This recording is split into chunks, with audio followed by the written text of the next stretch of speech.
사도행전 7장. 대제사장이 스데반에게 당신이 정말 이런 식으로 말했소? 라고 물었습니다. 스데반이 대답했습니다. 형제 여러분, 그리고 어르신들, 내 말을 들어보십시오. 우리의 조상 아브라함이 하란에서 살기 전 아직 메소포타미아에 있을 때에 영광의 하나님께서 그에게 나타나셨습니다. 하나님께서는 아브라함에게 내 고향과 친척을 떠나 내가 네게 보여줄 땅으로 가거라 하고 말씀하셨습니다. 그래서 아브라함은 갈대아 땅을 떠나 하란으로 가서 살았습니다. 아브라함의 아버지가 죽은 후에 하나님께서는 아브라함을 지금 여러분이 살고 있는 이 땅으로 보내셨습니다. 하지만 하나님께서는 아브라함에게 이곳에서 손바닥만한 땅도 유산으로 물려주지 않고 아브라함과 그의 자손에게 장차 이 땅을 주시겠다는 약속만 하셨습니다. 그때는 아브라함에게 아직 자식이 없었습니다. 하나님께서는 아브라함에게 이렇게 말씀하셨습니다. 내 자손이 남의 땅에서 나그네로 지낼 것이다. 그곳 백성이 400년 동안 내 자손을 종으로 삼을 것이며 내 자손을 학대할 것이다. 그러나 내 자손을 종으로 삼는 그 백성을 내가 심판하겠다. 하나님께서는 계속해서 이렇게 말씀하셨습니다. 그 후에 내 자손이 그 땅에서 나와 이곳에서 나를 섬길 것이다. 그리고 하나님께서는 아브라함에게 언약의 표시로 할례를 받게 하셨습니다. 아브라함은 아들 이삭을 낳고 8일째 되는 날에 그에게 할례를 베풀었습니다. 이삭도 자기 아들 야곱에게 할례를 베풀었고 야곱도 자기 아들들 곧 우리의 조상이 되시는 12 족장들에게 할례를 베풀었습니다. 그 족장들은 요셉을 시기하여 그를 이집트의 종으로 팔아버렸습니다. 그러나 하나님께서는 요셉과 함께 계셨습니다. 요셉은 그곳에서 많은 어려움을 당했으나 하나님께서 그때마다 구해주셨습니다.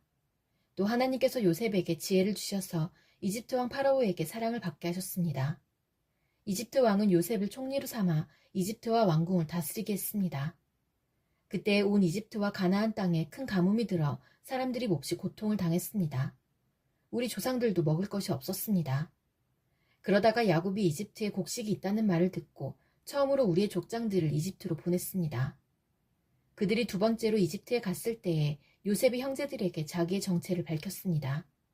이집트 왕 파라오도 요셉의 가족에 대해 알게 되었습니다. 이 일이 일어난 후 요셉은 형들을 보내어 자기 아버지 야곱과 식구 75명 전부 이집트로 모셔오게 했습니다. 그리하여 야곱은 이집트로 내려갔고 야곱과 우리 족장들은 거기서 살다가 죽었습니다. 그 뒤에 그들의 시체는 세겜으로 옮겨져서 한 무덤에 묻혔습니다. 그 무덤은 아브라함이 돈을 주고 세겜에 사는 하몰의 자손에게서 산 무덤입니다.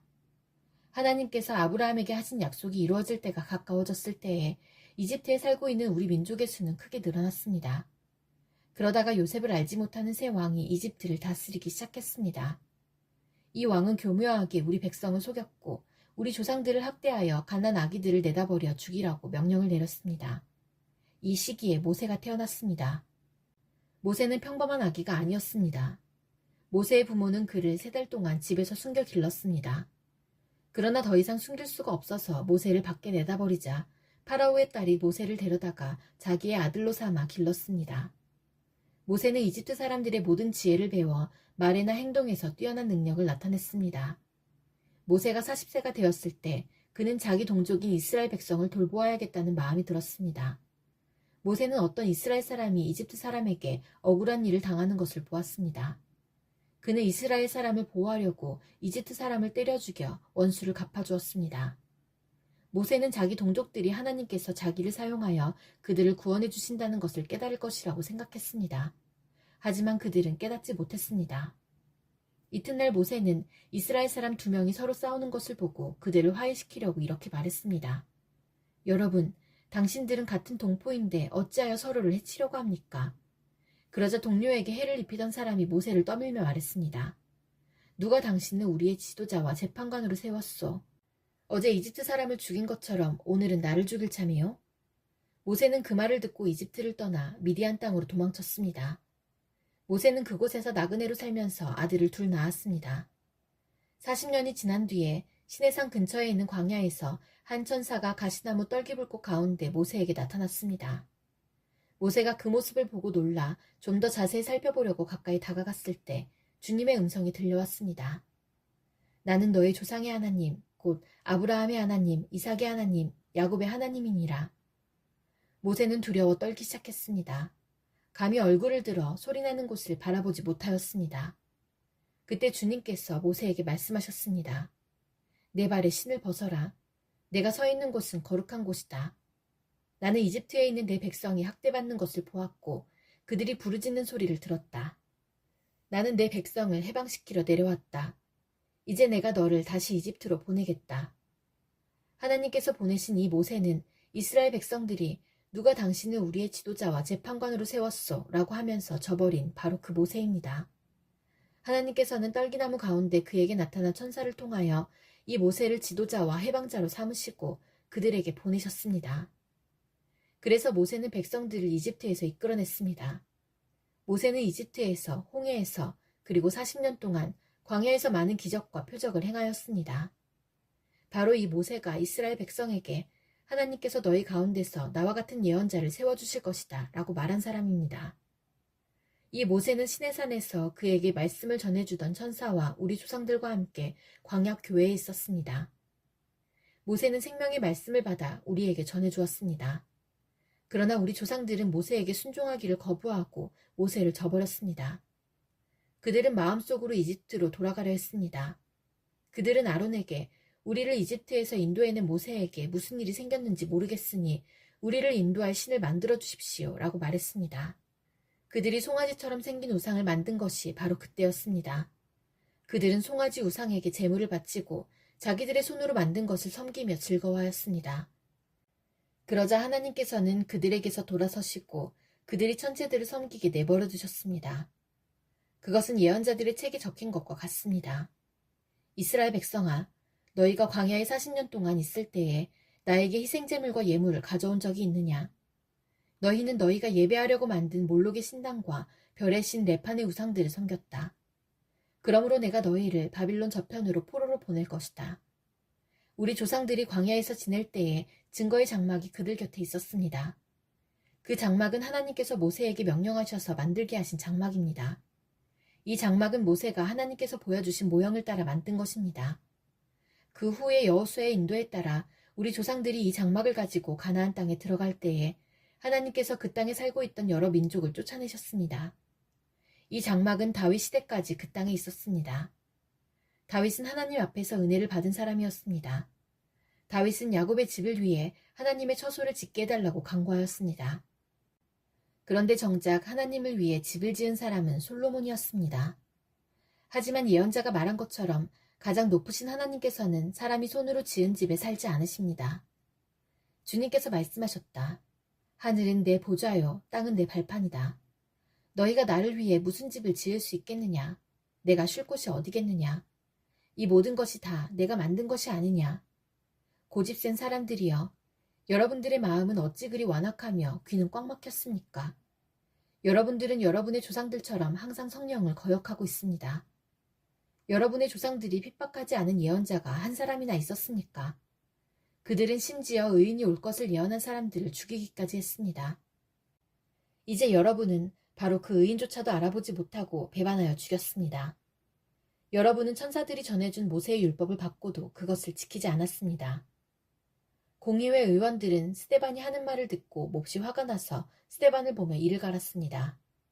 그러나 스데반은 성령이 충만하여 하늘을 쳐다보았습니다. 그는 하나님의 영광과 예수님께서 하나님의 오른편에 서 계신 것을 보았습니다. 스데반이 외쳤습니다. 보십시오. 하늘이 열리고 하나님의 오른편에 인자가 서 계신 것이 보입니다. 그러나 사람들은 귀를 막고 큰 소리를 지르며 모두가 스데반에게 달려들었습니다. 그들은 스데반을 성 밖으로 끌고 나가서 그를 향하여 돌을 던졌습니다. 증인들은 자기들의 옷을 벗어 사울이라는 젊은이의 발 앞에 놓았습니다. 사람들이 스데반을 돌로 칠 때 스데반은 주 예수님, 내 영혼을 받아주십시오 라고 기도했습니다. 스데반은 무릎을 꿇고 큰 소리로 주님, 이 죄를 이 사람들에게 돌리지 마십시오 라고 외쳤습니다. 이 말을 하고 스데반은 잠들었습니다. 사도행전 8장. 사울은 스데반이 죽임당한 것이 마땅하다고 생각했습니다. 그날에 예루살렘 교회에 큰 박해가 시작되었습니다. 사도들을 빼고는 모든 믿는 사람들이 유대와 사마리아 지방으로 흩어졌습니다. 경건한 사람들이 스데반을 묻어주고 그를 생각하며 통곡하였습니다. 한편 사울은 교회를 없애버리려고 집집마다 찾아다니면서 남자든 여자든 닥치는 대로 끌어내어 감옥에 넣었습니다. 흩어진 사람들은 어디를 가든지 하나님의 말씀을 전했습니다. 빌립은 사마리아 성으로 가서 그곳 사람들에게 그리스도를 전파했습니다.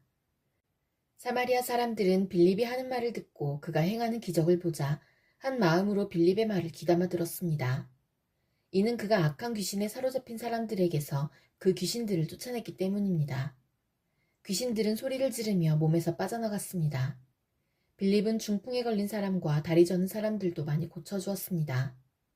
사마리아 성에는 큰 기쁨이 넘쳤습니다. 사마리아 성에 시몬이라는 사람이 있었습니다.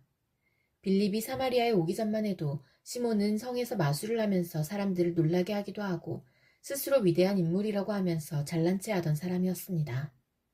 낮은 사람에서부터 높은 사람에 이르기까지 모두 이 사람이야말로 큰 능력으로 알려진 하나님의 능력을 받은 사람이다 라고 소리를 지르곤 했습니다. 시몬은 백성의 관심을 한몸에 맡던 사람이었습니다.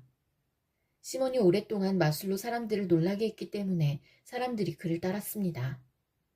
그러나 빌립이 그들에게 하나님의 나라와 예수 그리스도의 이름에 관한 복음을 전하자 남자 여자 할 것 없이 다 빌립의 말을 믿고 세례를 받았습니다.